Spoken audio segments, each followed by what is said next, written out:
All right, you can take it away, Jennifer. Thanks, Corey. Welcome, everyone. We're very excited you're here with us today for the Carnegie Math Pathways SUNY OER Services webinar. So we're very excited to see all of you that are joining us. I'm sure that some of you will be able to share this with other colleagues as we go forward, but I just wanted to do a quick welcome. I'm Jennifer Miller. I'm the Assistant Vice Chancellor for Community College Support at the SUNY System Administration Office. I know some of you have been involved in the Carnegie Math Pathways effort for quite some time, and some of you are newer to this work, but I just wanted to do a quick welcome and say that over the past decade, SUNY's partnered with Carnegie Math Pathways to support math faculty and helping students persist in math and complete their degrees and certificates. Quantway, Statway, the two course pathways have been offered at more than 28 SUNY institutions. And it's designed to help students with their studies and their career paths using evidence-based practices and really improving student outcomes. And this approach, we've been really supportive at the SUNY level for quite some time. We're really excited, though, now that the offerings of Carnegie Math Pathways will be available for open educational resources as open educational resources. So now more faculty and students can access the materials that have been developed over time. You're going to hear really from the folks that are working in this area and have been for quite some time, our colleagues at Carnegie Math Pathways. But I just want to acknowledge a couple other folks. Tony DeFranco's here from OER Services. And so OER Services has been really supporting us in the work to make this transition possible. So thanks to Tony and others that have been doing that work. And I want to acknowledge my colleague, Alma Connick-Franco. So if you have questions about the SUNY work in terms of developmental education, she's been doing that work for quite some time now too. And then Mary Crawford Mohat, our colleague at Onondaga, who you'll hear from, who has been a leader in the Math Pathways work since we started this work. Oh gosh, for Mary, it was before 2015 when we really did some of the grant funded work to support this. So we're really excited you're all here. I just wanted to say thank you for taking the time, and really that this is an ongoing effort that we've been supporting over time, and we're really excited to see it now transition into open educational resources. So thanks, everyone. I'm going to turn to Dan Ray, our colleague at Carnegie Math Pathways. He'll introduce his team, and then you can hear from him and from some of the other folks directly involved in the work. So thanks, everyone, and look forward to increasing the number of students that can access our Math Pathways work. Yes. Thank you very much, Jennifer. And again, thank you guys for joining us. We are, of course, very excited to share some details about what is really a considerable amount of resources that we are making available as OER. As Jennifer mentioned, my name is Dan Ray. I'm the Director of Operations. I sort of oversee the operations and the professional learning for Carnegie Math Pathways. I'm also a former Statway instructor, so I come to this work from the classroom.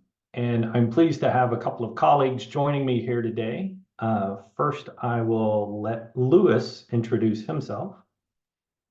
Thank you, Dan, and good day, everyone. My name is Lewis Hosey. I'm the Director of Development for the Carnegie Math Pathways project. I've been very fortunate to have been working pretty closely with a lot of SUNY schools and faculty over the 7 years that I've been involved in the CMP.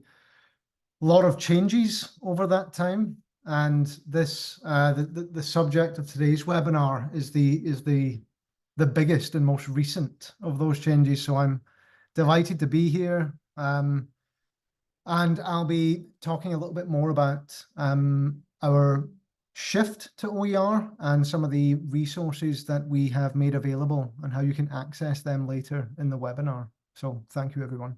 I'll pass things off to Mary just to do a quick introduction. Hi, all. I'm Mary Crawford Mohat. I work at Onondaga Community College, which is near Syracuse, New York. I've been involved with the Carnegie Math Pathways, I think just a year before Dan joined in the original work. So my college was invited to pilot the curriculum when it first was developed. So I've worked on many curriculum revisions. I've had experience with the multitude of platforms that have been tried. And We currently still offer Quantway College on my campus, and I'll offer this out now. If any of you are interested in coming and visiting my classroom, I do have 2 face-to-face sections this fall, and the possibility of a hybrid section running this fall as well. So you're more than welcome to come to my classroom. My students they get used to people coming in and out to watch the class. So welcome. Thank you, Mary. And Corey, it looks like I need permissions to share screen.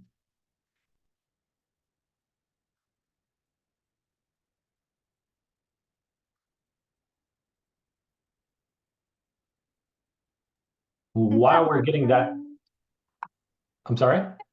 I'm sorry, did that work? I think I made you. Yes, I'll get Okay, it. Thank you. perfect. Sorry about that. No problem. All right. So yes, to continue the conversation there, our plan for this webinar is to first give you a Carnegie Math Pathways overview. Jennifer sort of mentioned a couple of courses, Quantway and Statway, but we come to this webinar with the expectation that you haven't heard of these courses before and you perhaps don't really know what Carnegie Math Pathways is all about. If that is not the case for you, if you're currently teaching them or if you've taught them recently and you have questions about our transition to OER, sort of a different perspective than someone who's hearing about this for the first time, both Lewis and I invite you to reach out to us. Please let us know. We have held some webinars that are very much targeting that sort of instructor who's making a transition, but our assumption here is that everything is quite new. So we want to give you that overview. And we also want to share with you the way that we're structuring the license in the OER space and the format that we're making everything available. And Lewis will also give you a nice walkthrough of where all of the open educational resources can be located and how you can gain access to resources there that are instructor only. So we sort of have a student facing, public facing, everybody has access to, and then we have an instructor login section just to manage access. And then at the end, we hope to have some time for Q&A. And of course, we'll make ourselves available if anything comes up at the end of the webinar as well. So first, just to zoom out a little bit on these names, Quantway and Statway. You'll hear us referring to both of them. Quantway, for one reason or another, has been much more popular in New York State. California, Statway has been much more popular, and interestingly, in the middle, there's been a lot of overlap. But those courses came about in an effort to really try to address the challenge in the traditional developmental math space. So you can see on this graphic here, the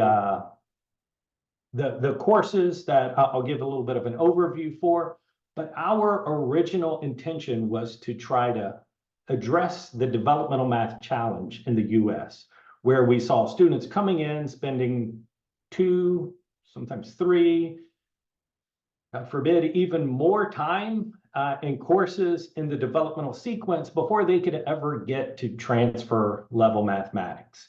So that's the problem that we were trying to address in our research-based and practitioner-based approach to creating these courses. But it's also a little bit of an idea of the student population that these courses were trying to address.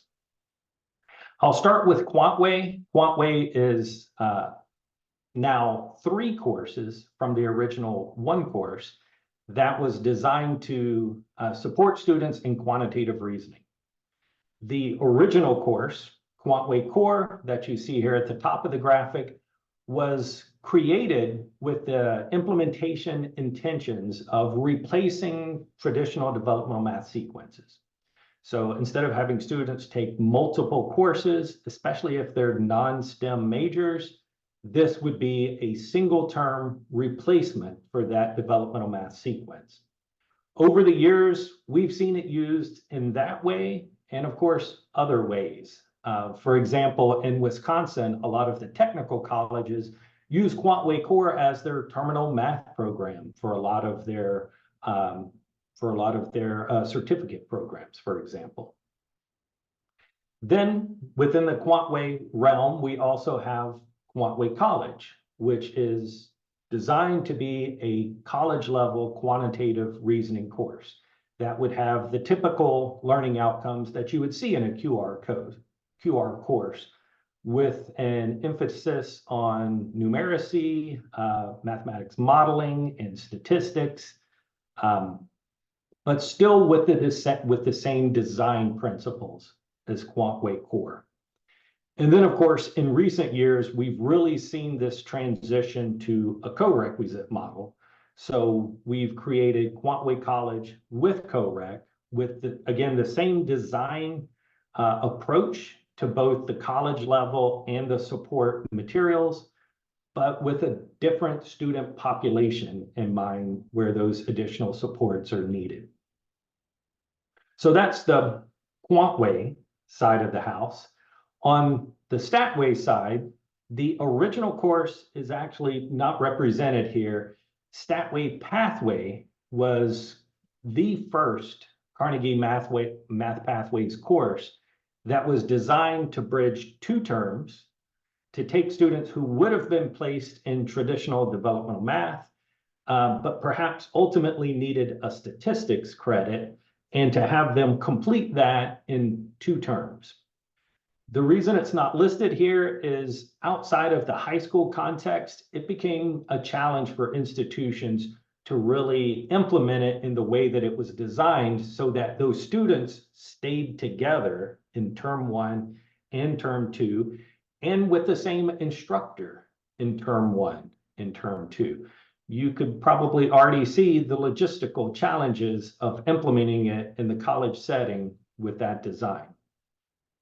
So that course has become Statway College, which would be typically a 3 or 4 credit hour intro or elementary stats course, but the focus and the design is still the same as Quantway. And I'm gonna actually leave it to Mary to give us a little bit more information about that, because she has taught these courses now, Mary, 10+ years. So her perspective is going to be quite authentic.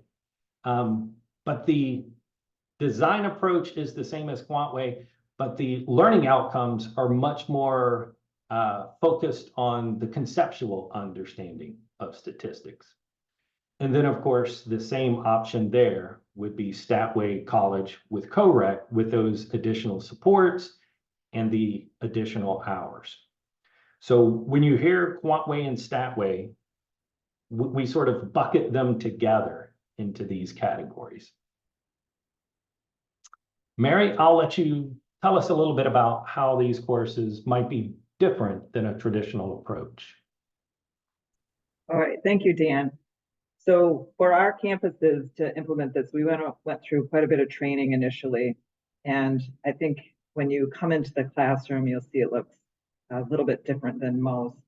We were even able to purchase some furniture, particularly for the teaching of this class at my campus. So every day they come in and they're working in groups. They have usually either 3 to 4 students in that group. There's a very robust set of questions that they're gonna try to tackle without a lot of direct instruction up front. So they have like a pre-homework assignment they need to do before class that will help them with the context a lot, and sometimes with some of the math concepts that you have in there. So when they come in, they know that they're going to take out their textbook, which is now OER, so that's great. We're working on how to implement that on my campus right now. They'll read through their problem situations in their group, and they try to come up with a solution that they can share out. And as the instructor, I'm walking around and trying to kind of listen in. I try to listen to the kind of approaches that they'll have for the problem. Once they've worked through the initial, sometimes there's 1 or 2 questions they need to answer, then we will do a share out. And sometimes, depending on the time, I will share out their solutions, or there'll be a speaker elected in the group and they will share out their solution. And I try to I try to incorporate some of the learning theories that were kind of drilled into us from the start. You could kind of start with the least sophisticated answer and then work up to a more sophisticated solution that a group may have come up with.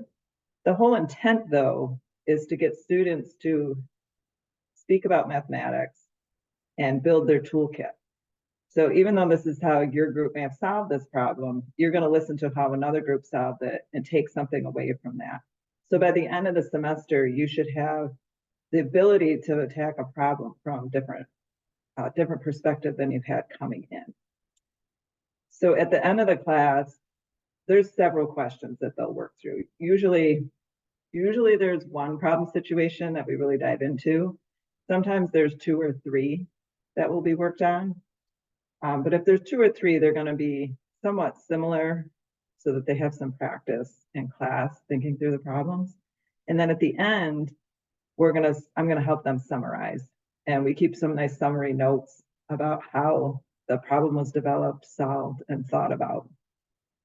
It's in that problem cycle that we try to get the students to really think outside of what their initial response was. And you'll have students in a group that will have a different approach to the problem right within the group. And that's great. They just need to be good listeners to each other. So they're working in the groups. They should have this idea that their approaches need to be flexible. And in the beginning, they're not real sure about that because they're not real sure that they actually can contribute sometimes because they've had, I don't know, maybe a bad math experience, if you can believe that, prior to come to college. So sometimes it takes just a little bit to get them to contribute. But within the framework of the course and the design of the course, we have these built-in, I guess you would call them like growth mindset activities, productive persistent activities. You want to make sure that they feel like they belong in that college class. So go ahead, Dan. Fine. A lot of the comments I'll hear at the end of the course or even at the end of the day from a class was this actual real data? And my comment is, yes, they're footnoted. Like we can go look up, and if there's something more you want to know, we can go look this up.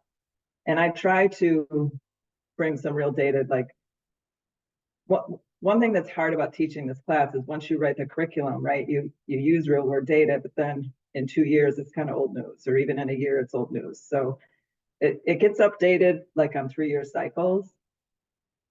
So when I make a test, I'm always looking for data to use. And I don't know if some of you saw this week, there was a pretty good logarithmic function of Taylor Swift using swear words in her albums. And it really went whoop. So bringing that to class can be quite fun. But there's also data that's just in your community that's really good for financial literacy or even social literacy that you can bring in. I'm looking forward to teaching the class in the fall because it's an election cycle and the presidential election cycle, and you're bombarded with data that you can bring into the classroom and have some really good conversations about it.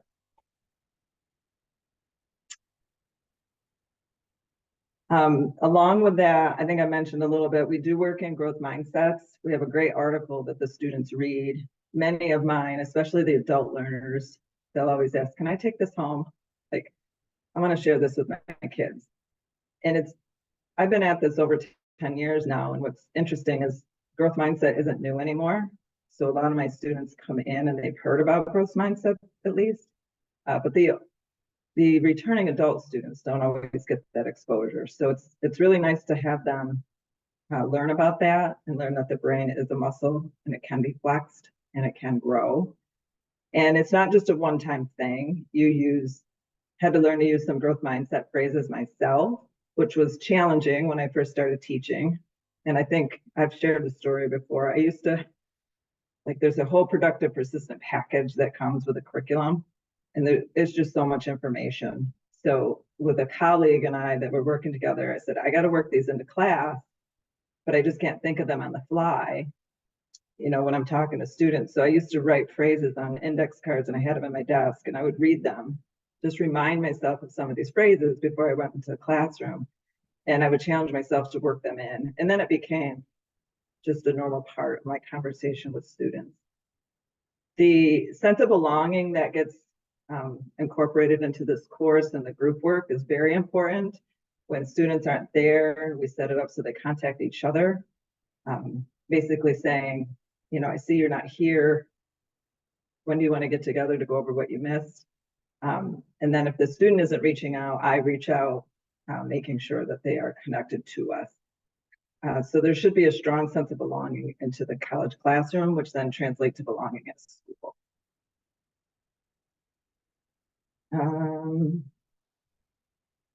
So I wanted to share, and I can read these, Louis, this is great. So they're much bigger than last time, and I have my glasses on. So each semester at the end, I ask them to fill out a little reflection. It's a very simple question.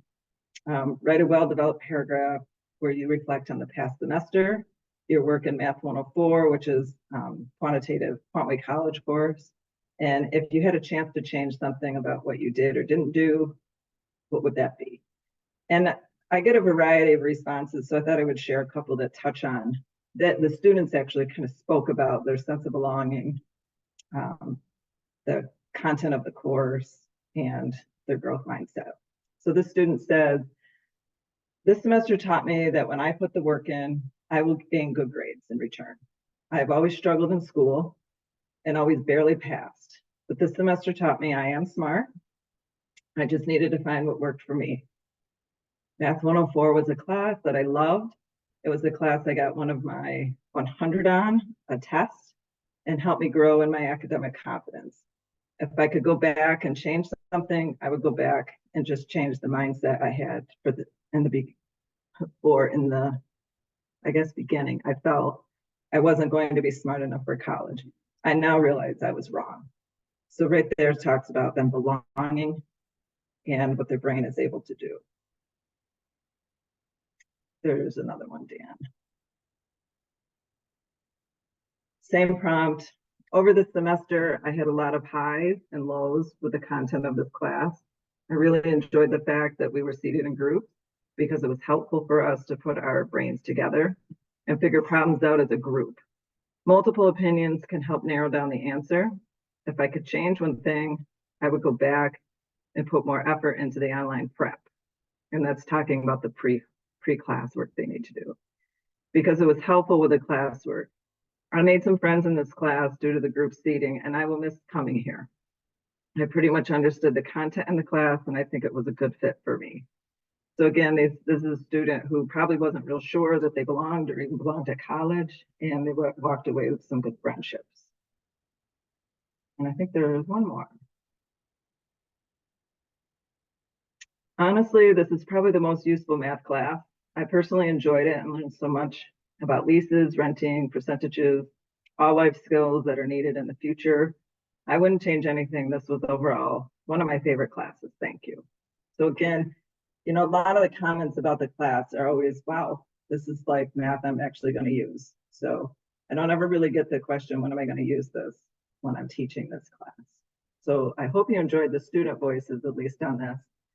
They're pretty authentic and what they share at the end. Thank you, Mary. Let's see. So as we alluded to at the top of the call, this program has been around for 10 plus years. And a part of that, of course, has been data collection, which has certainly had its sort of pros and cons, which I'll talk a little bit more about here shortly. But the data has consistently shown that students in these courses have outperformed this match students in traditional developmental math courses.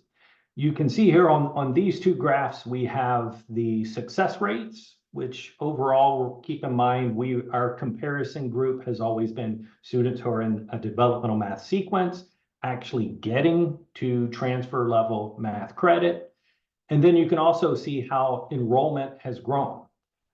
Enrollment growth has also meant that it has been taught in a variety of institutions, both 2-year, which was our primary original audience, but it's also been taught in 4-year universities and colleges, and it's been taught in dual enrollment sections as well. So the context has changed over the years, but we have still continued to see strong student success, not only in the course, but also beyond the course.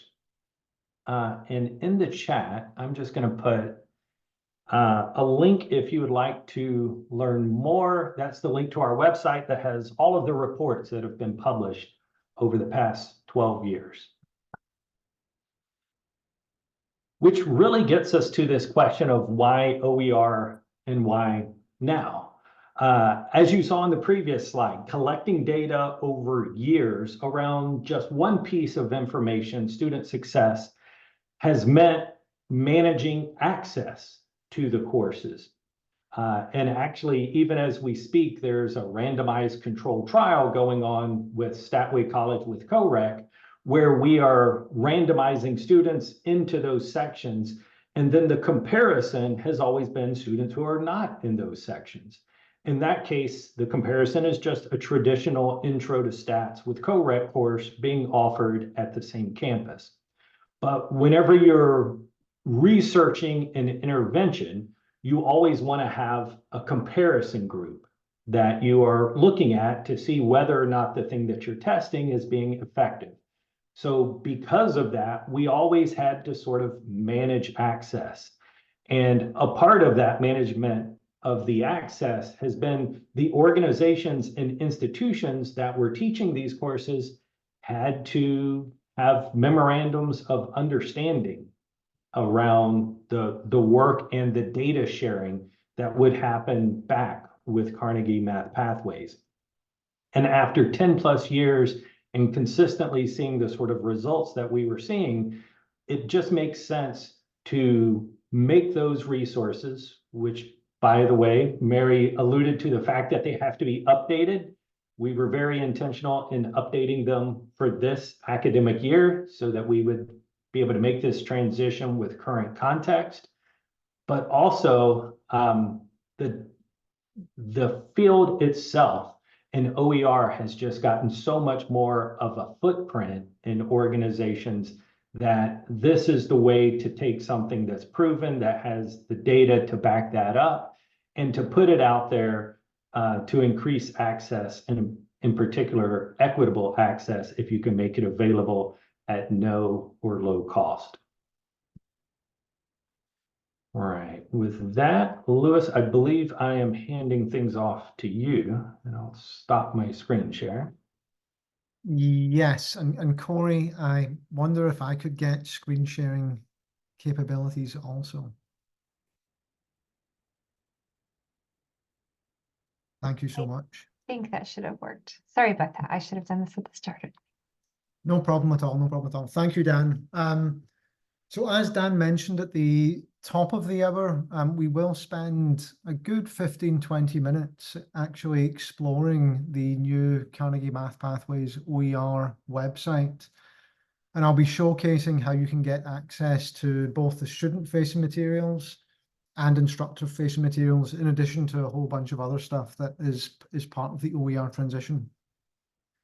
But I want to start just by situating us in the timeline of this transition. So it was actually back in March this year that we made the announcement to the field and the world at large that we were transitioning Quantway and Statway into the OER space. And at that point is when our website went live. So it's very possible that some of you here may have been made aware of this already and maybe even have started exploring it through hearing from a colleague or a peer, or even SUNY OER services as well, because you can access our site through the SUNY OER services webpage. At this point, we're in the spring 24 section, and you'll see here there's a couple of mentions of some technology related terminology. I won't go into too much detail about this on this webinar. I'll briefly describe some optional technology components that the CMP are making available.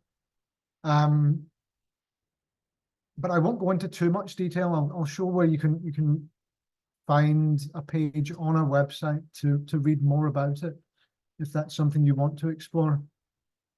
But it does lay some groundwork, linking back to what Dan described earlier in the webinar about how the CMP have operated in its sort of plus 10 years of existence, where we've essentially been a facilitating hub in a large network of institutions across the US, across different states. And as I'm sure everyone here can imagine, when you have different states and different schools implementing a course or a set of courses like Quantway and Statway, there are different affordances, different capacities, different preferences from state to state, from institution to institution. All that to say, when we were thinking about this transition, we wanted to make sure that the options that we made available to folks were flexible enough to meet the needs of schools that we had already worked with, or schools that we suspected would be interested in exploring adopting Quantway and Statway. So that's just a little bit of information to explain why there's some technology components here.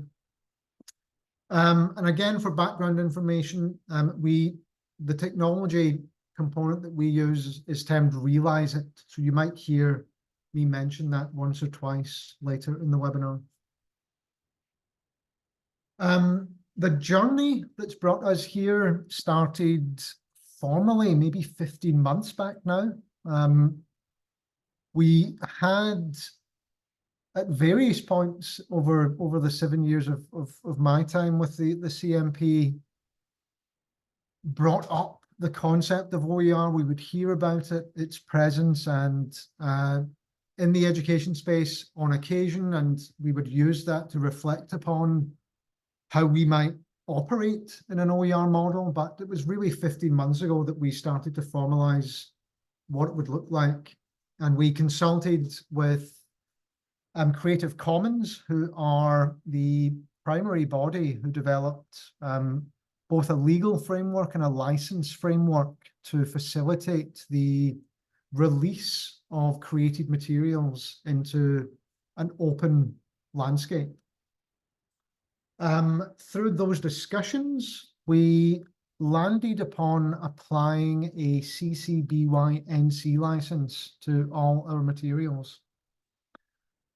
And for those of you who are maybe not as aware of the types of OER licenses, I think there's about 8 or 9 in total that range from completely open, in that anything at all can be done to the materials, through to maybe a little bit more of a strict usage and permissions type license. CC BY NC is very much to the open side of that spectrum. And what this license allows is that anyone can use our materials in any way. And when I say any way, what I mean is you can make copies, you can adjust, you can pick apart and build some materials into other courses. You can build the materials that we have released into a learning management system or a platform. The only real stipulation is that any endeavor must not be for commercial gain. So that's the only thing that this license does not allow for. Everything else is permitted under this license. And I'll talk a little bit later, once we get into the OER Depot website, about some resources that we've made available around this license and some of the asks that we have out there for users of our materials.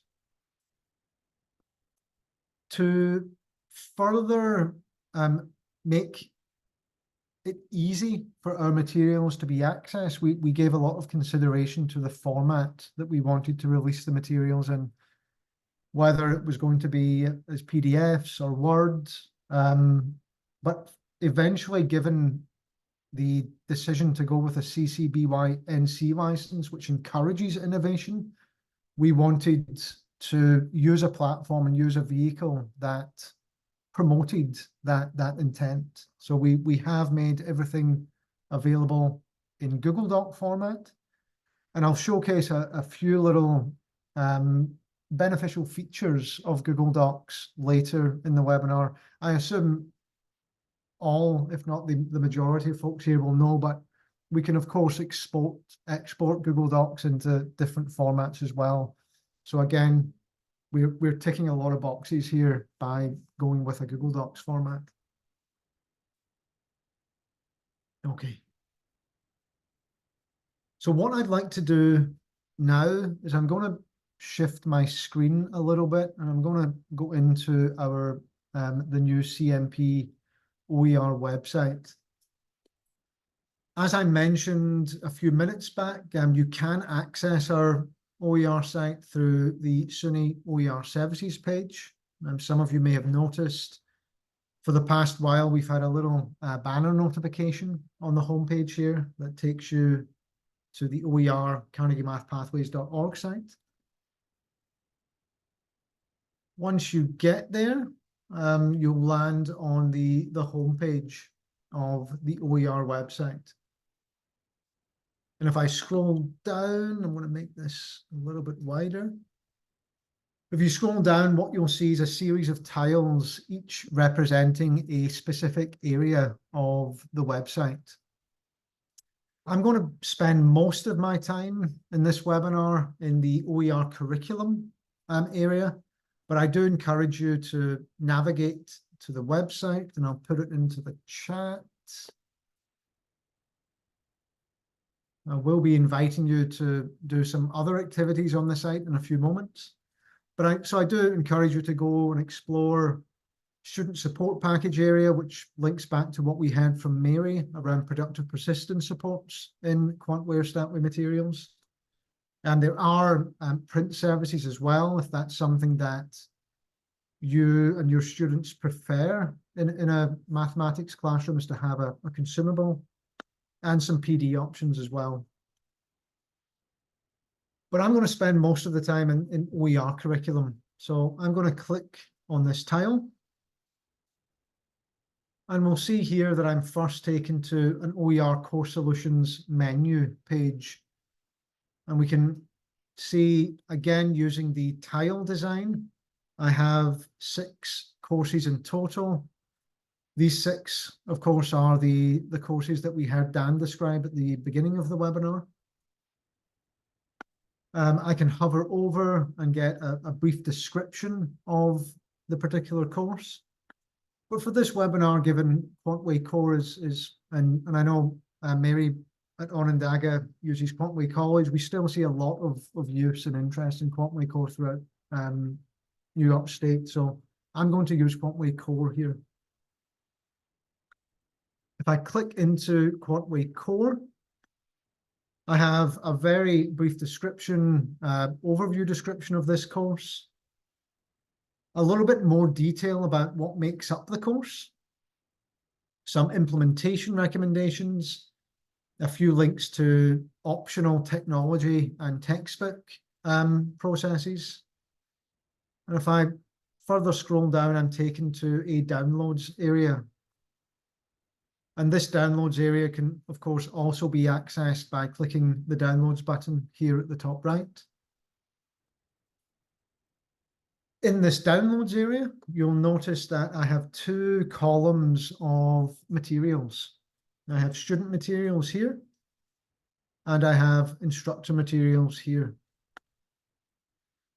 I'm going to use Quantway Core Module 1 Student Workbook, and I can click the link here, and it will open up Module 1 in a Google Doc. Now, what I would recommend to folks as you're exploring both the student materials and, as I'll show in a few minutes, the instructor materials, you should make it a routine that when you first come to the Google Doc is to immediately make a local copy for yourself. This version that everyone gets access to is canon. So only really Dan and myself have access to this to make any modifications. So we really encourage you to, the first thing you do when you get to a Google Doc, make a local copy.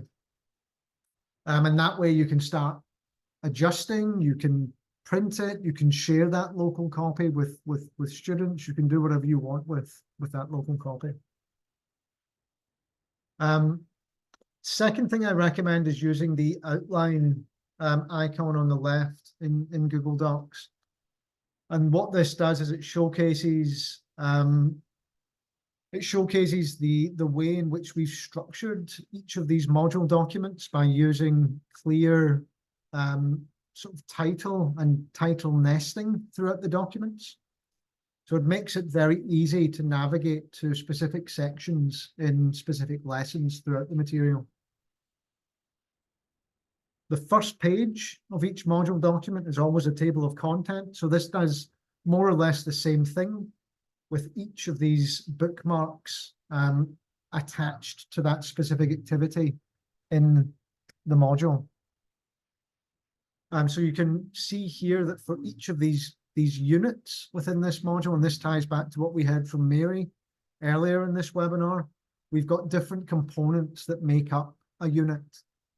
So for example, in 1.3, I've got preparation 1.3, which is the pre-collaboration work that we want students to do individually, really just to get their appetites and juices flowing in preparation for the collaboration. And then we'll have the collaborative lesson itself. And this is an example of one of the problem situations that we heard Mary describe earlier.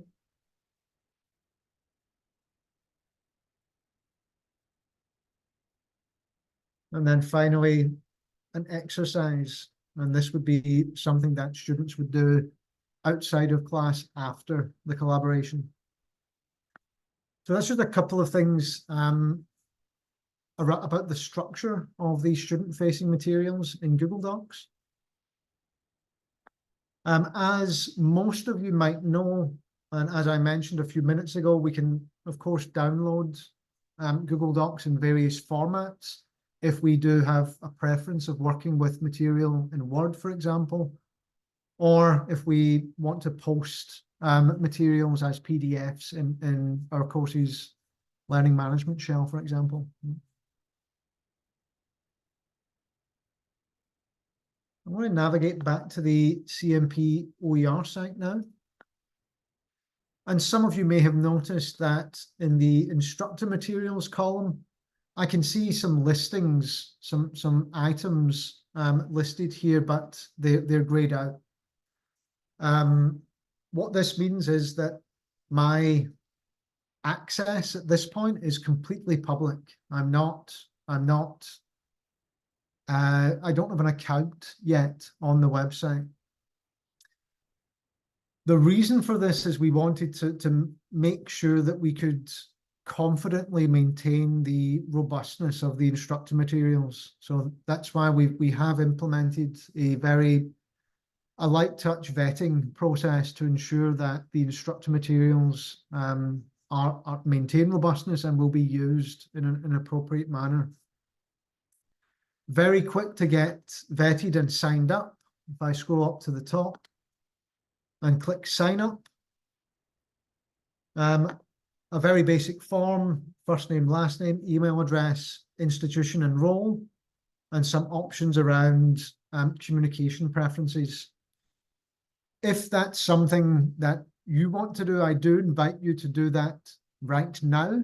Typically, the vetting process would take about 2 business days, but I have confidence in my colleague Dan's ability to review any requests we get on this webinar, either before we finish up or immediately after. So I do encourage you to take a moment and sign up if you want to explore the instructor materials here. I myself have an instructor account already, so I'm going to go ahead and sign in. And I'm going to navigate back to my Quantway core page here. And now that I'm signed in, I can see that my instructor materials links are now active, and I can access these instructor materials in the same way as I would access student-facing materials. Instructor materials are structured in a very similar way to student materials. Again, I encourage you to make it the norm to create a local copy when you first access a Google Doc. The outline can be used if we want to drill down and go to specific pieces within any of the instructor notes. And all the solutions, facilitation notes, and guidance around implementation can be navigated using the table of contents bookmarks.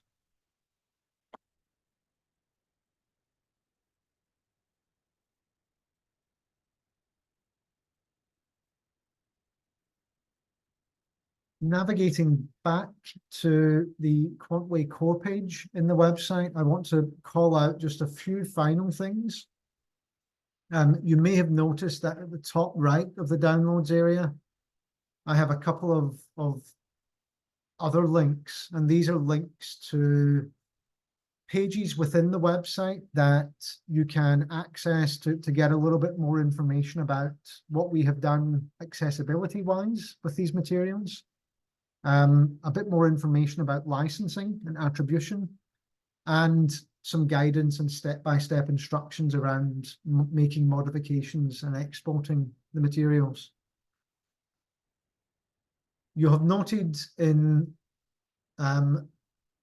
both of the Module 1 and student materials and Module 1 of the instructor notes for Quantway Core that this kind of structure indicates that we were very intentional about making sure that all the material across all courses, student and instructor, utilized nesting and style titles appropriately. This is a huge thing if students or instructors do use screen readers to engage with this material, and this allows the screen reader to know exactly where and what pieces of content are throughout the materials. Additionally, we've also made sure that all images and diagrams throughout the material do have alternative text. So that's something that in Google Docs you can see just by right-clicking and accessing the description box here. Now, the reason I bring that up here is, of course, with this license, there is the hope and expectation that instructors take these materials and innovate. Part of that innovation should, of course, keep in mind and be mindful about features of accessibility that ought to be maintained in any modified or derivative versions of these materials. So if I click into the accessibility page here, this just talks in a little bit more detail about what we've done to the materials and what instructors and other users should be mindful of as they are making modifications and adaptations to the materials to better meet the needs of programs or students at their institutions.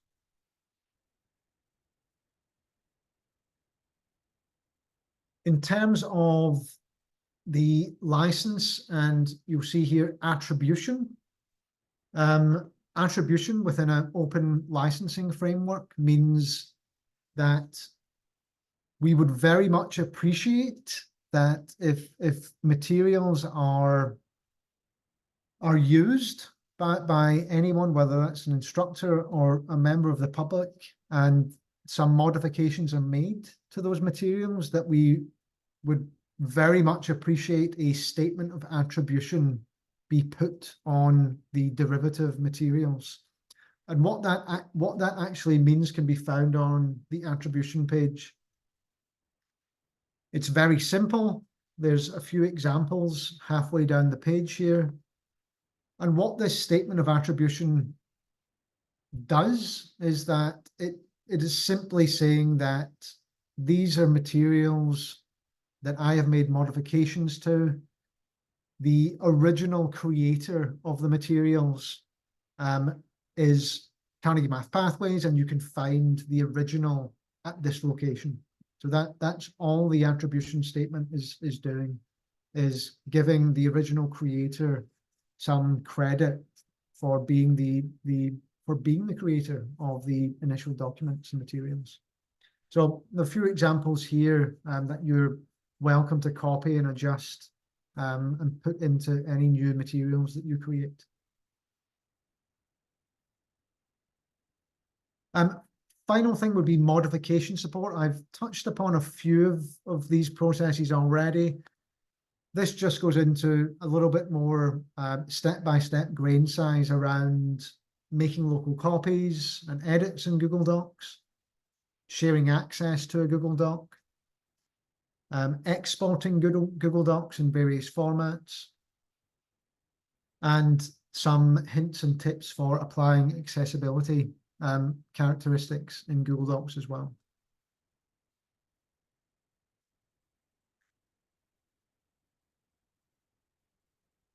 I note we're fast approaching the end of the hour.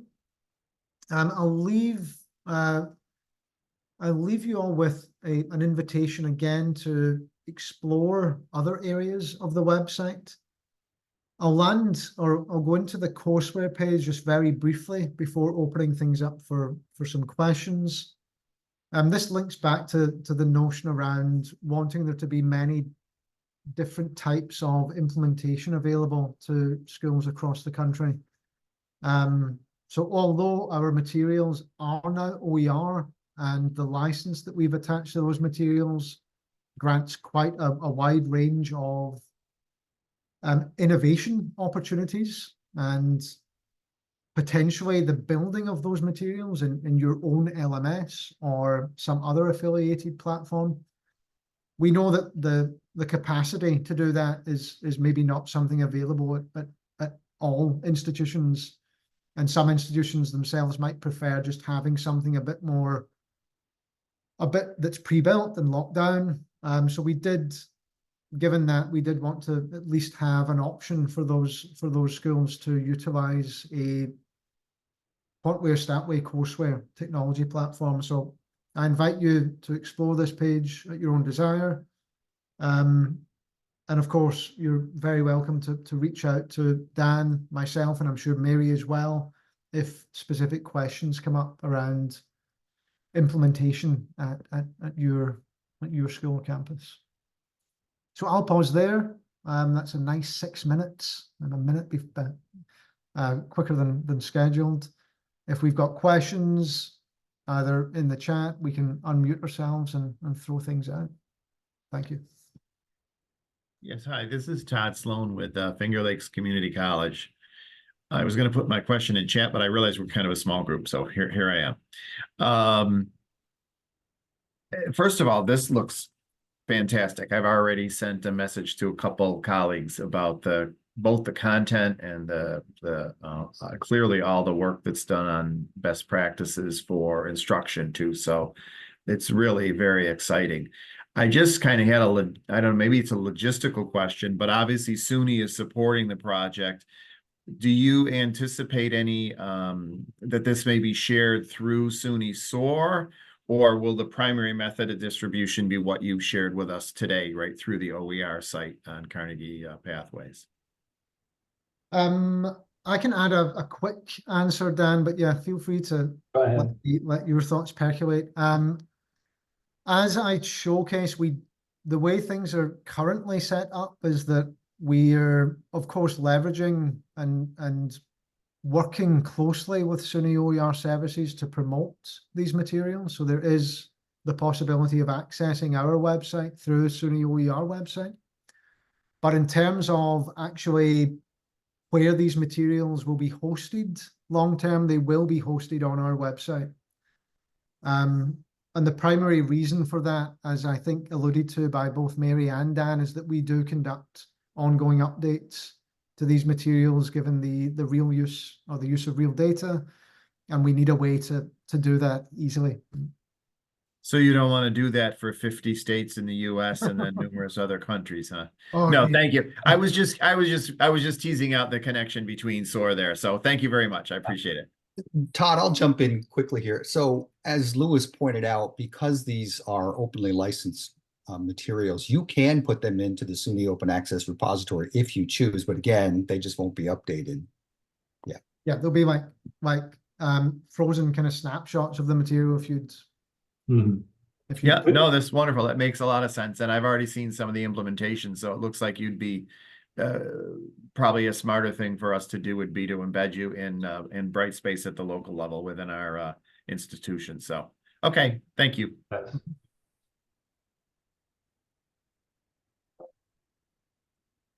Oh, Morgan, I see you're not muted, but we can't hear you.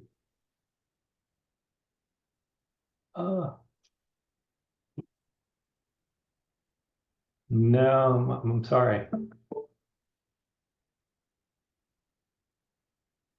And I know there's nothing more frustrating.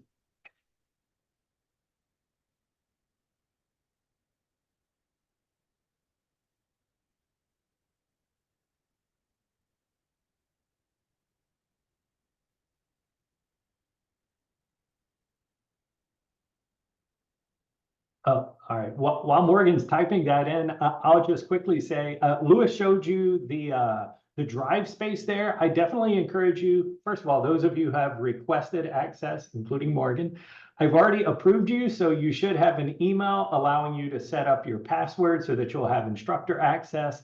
The things that I would think you would be most interested in, besides just looking at the curriculum, there is documentation there around the learning outcomes for each of the courses. And there is also the productive persistence package that Mary alluded to earlier with all of the activities and interventions intended to have students persist throughout the course and use good strategies. Those would probably be the places that I would start with for an exploration. Yes, thank you, Dan. I missed making note of the learning outcomes docs. So good catch, good catch. Yes, all good. And showcase the PP package. Yes. Ah, there you go.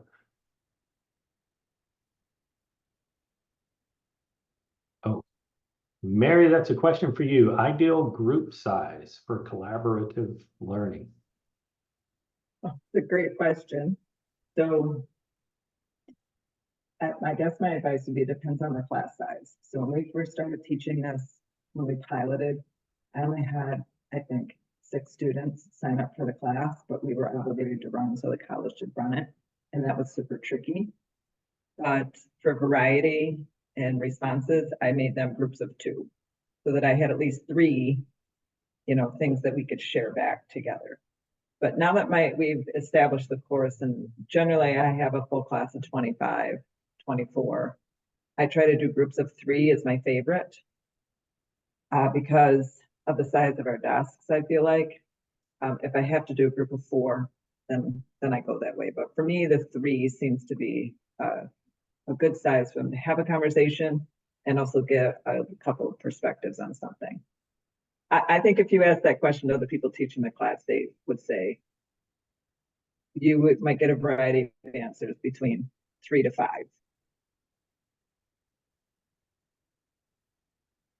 Yes. It also depends on the setup of your room. Like you have to be able to walk around the groups. So, sometimes the classrooms I get stuck in don't lead themselves to the best situations and I just have to change.